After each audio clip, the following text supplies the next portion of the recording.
Start.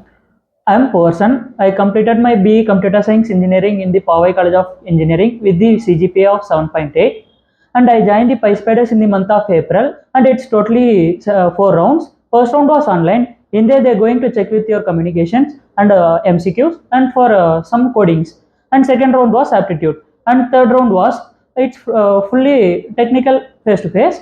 In technical face to face, they didn't ask anything from the JD they mentioned. They asked every skills whatever we mentioned in our resume. And fourth round was it's HR face to face. In HR round, they asked me to explain whatever the aptitude I attend in the second round, and then I need to solve that aptitudes, and I need to explain to the HR, and then they asked me some general questions random.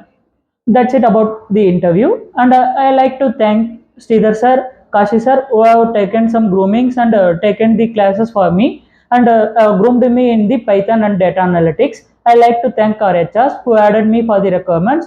I was added for the total 15 requirements, and totally 7 was scheduled, and it was my seventh company where I got placed. Thank you, PYSPIDERS Basavanagudi. Thank you.